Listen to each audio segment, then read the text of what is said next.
tuning in to the Audible Weed Walk episode 63.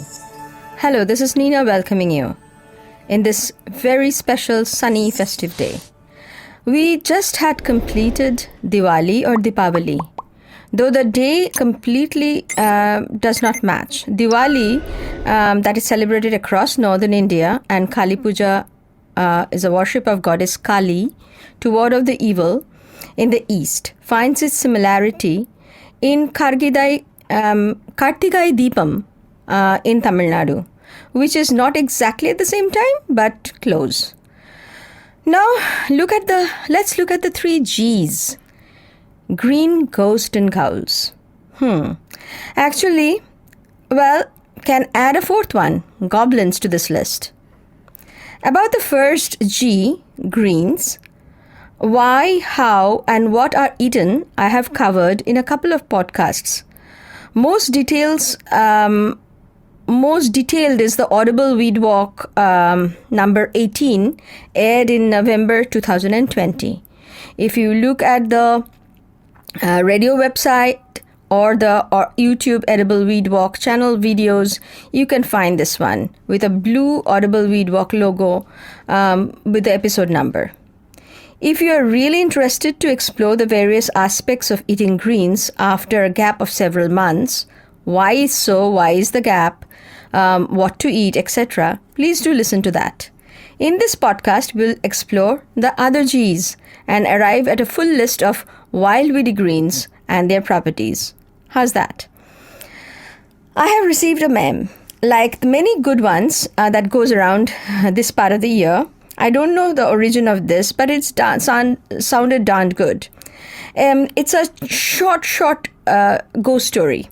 A person goes to books himself to a guest house in a remote place, and the particular guest house has a reputation of being hosting a few ghosts. So this person is really interested in ghosts, and in this time of the year, that's what people do. And he ordered a cup of tea, and as he was drinking his cup of tea, he asked the person who delivered the tea that, excuse me, do you believe in ghosts? So this old man who has made a darn good tea responded, well, I didn't until when I was alive. So that is the ghost story. And I read somewhere Diwali or Deepavali is described as Indian version of Halloween. Perhaps because of the lighting of the lamp part, I don't know. Deepavali, which is prevalent in the north of India, has something called chhota or small Deepavali, typically 2 days before the Diwali celebration. This year, due to some lunar counting, it was the day before. On this day, the ancestors are remembered. This day is also called Dhanteras in several parts of India, or Dhanvantari Trayodoshi. Who is that?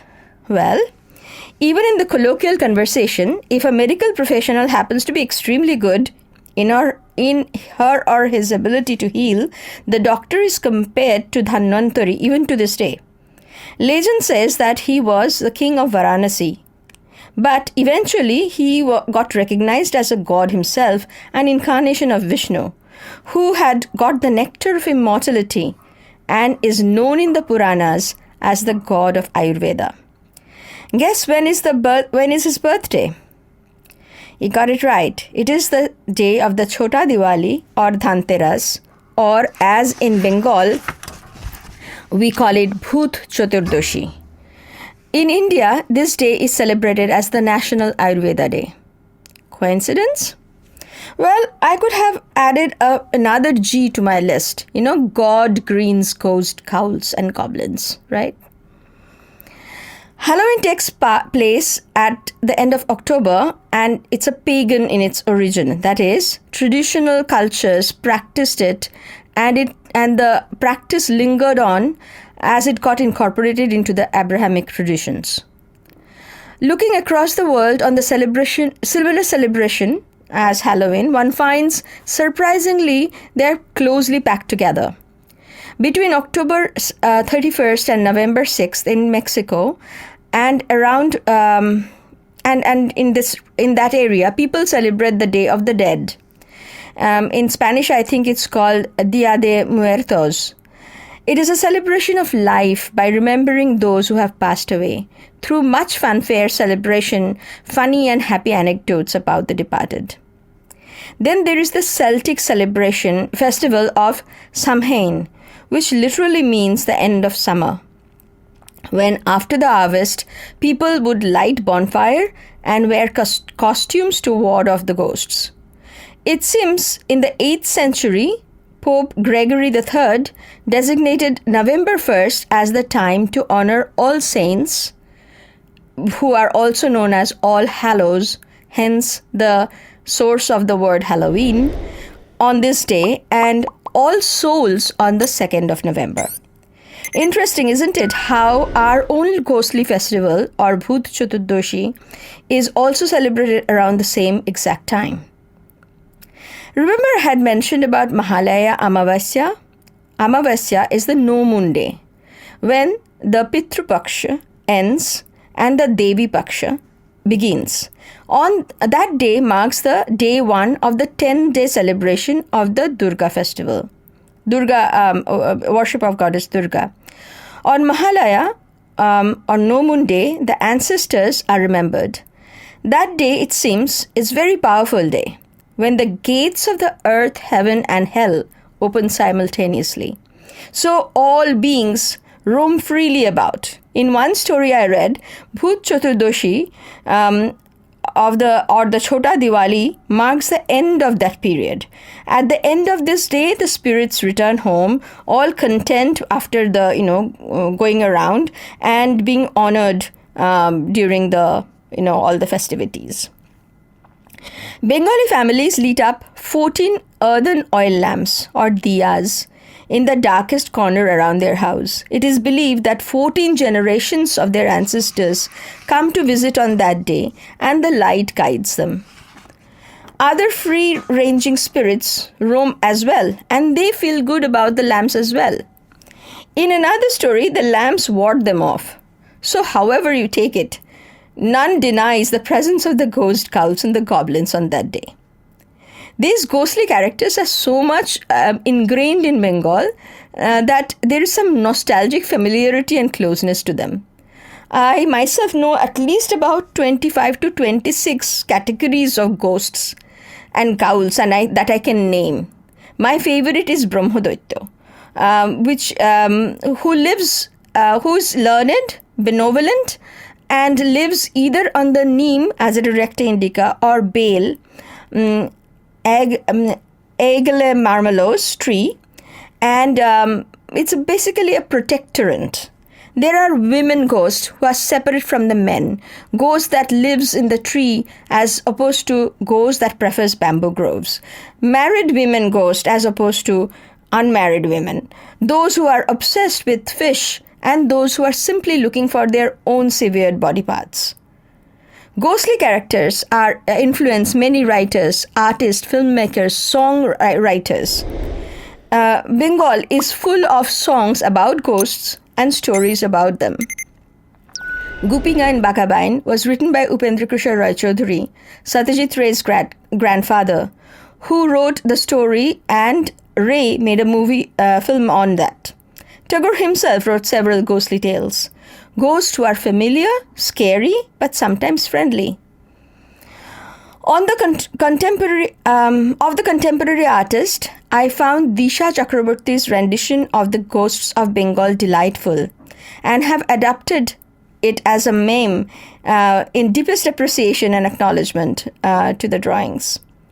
But why all this remembering ghosts and spirits? Is there some semblance of logic in all this? There is.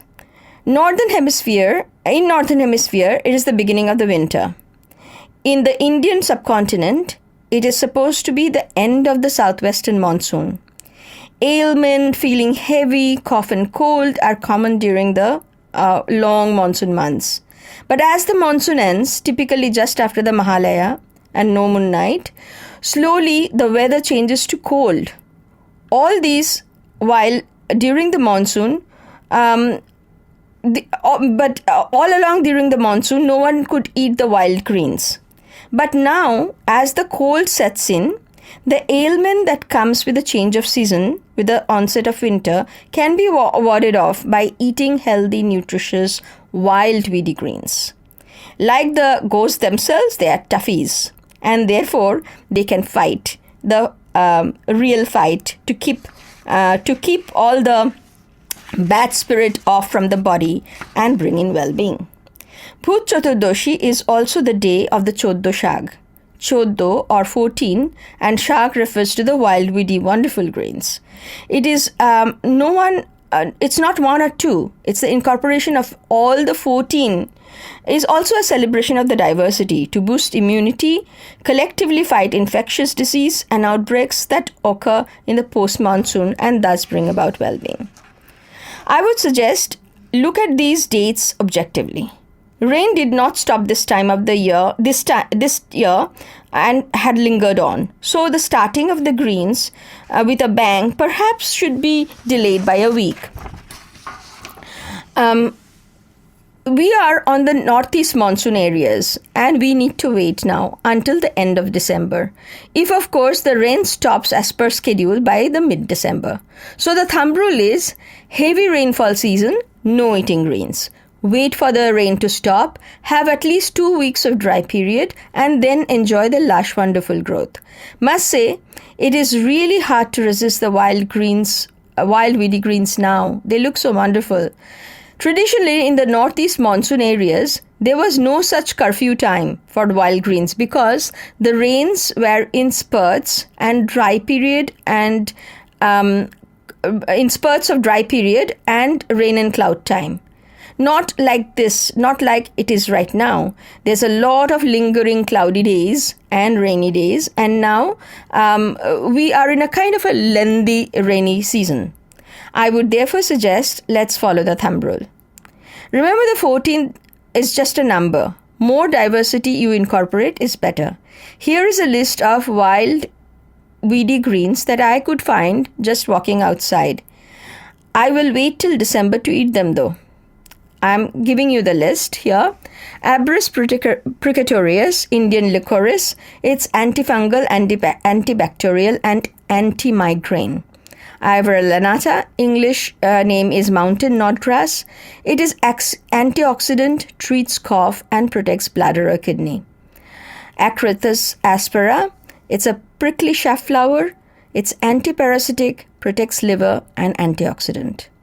Alternanthera brasiliana, Brazilian joyweed, which is anti-inflammatory, prevents infection and analgesic.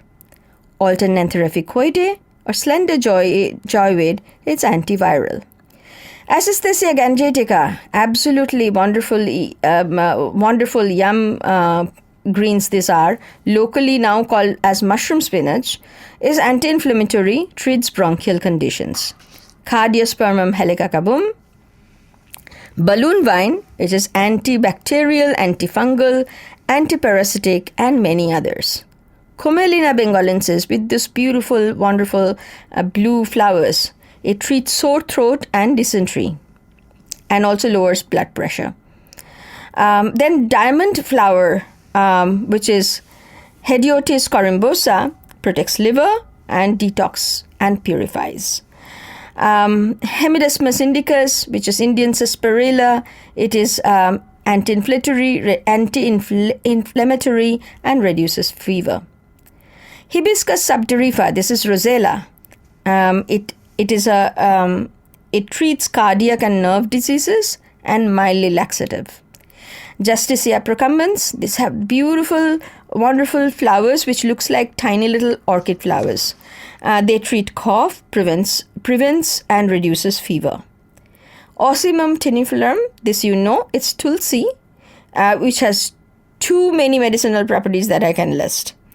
And Peperomia pellucida, shiny bush, which is anti-inflammatory and analgesic. So with all that, you have plenty of greens looking out for you to ward off the,